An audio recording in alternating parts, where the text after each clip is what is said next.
দেখেন বন্ধুরা, কৌতুক অভিনেতা শামীম ভাই উনি অভাবে রয়েছেন। ওনার একটা মানুষ কখন বাইরে বলে যে অভাবের কথা, সেটা হচ্ছে যখন সে আর পারতেছে না, তার পক্ষে পেরে ওঠা সম্ভব হচ্ছে না, তখন একটা মানুষ যার ঘরের কথা বাইরে বলে। তো এই শামীম ভাই যখন বলল উনি আর্থিক অনটন আছেন, ঠিক আছে, তো অনেকেই হাসি ঠাট্টা বিদ্রুপ করেছেন, কিন্তু আমি বলি ভাই, উনি ওনার ফ্যামিলি সন্তান নিয়ে কারো কাছে ভিক্ষা বা হাত পাতা নেই, কারো কাছে বলা নাই যে আমি শিল্পী, আমাকে শিল্পী সমিতির থেকে সহযোগিতা করুন। উনি কী বলছে, আমাকে একটা কাজ দিন, আমি কাজ করে খাবো। তাইলে আপনারা কেন ওনাকে নিয়ে কল করছেন?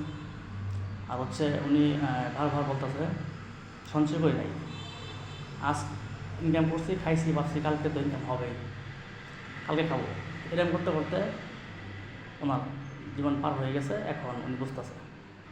অতএব আমরাও একদিন বুঝবো, যারা সঞ্চয় করি নাই, টাকা পয়সা জমাই নাই, যা পাইছি খরচ করছি, খাইছি, মানুষকে খাওয়াইছি, তারা আসলেও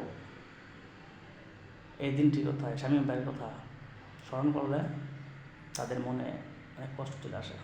আমার ব্যক্তিগতভাবে আমি ওনার কথাগুলো শুনে খুব কষ্ট পাইছি।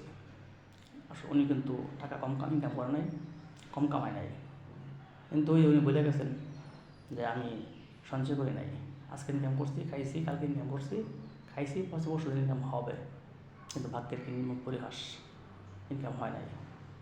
ভাই, আপনাকে স্যালুট, আপনি কারো কাছে হাত পাতান নাই, আপনি বলছেন কাজ দেন।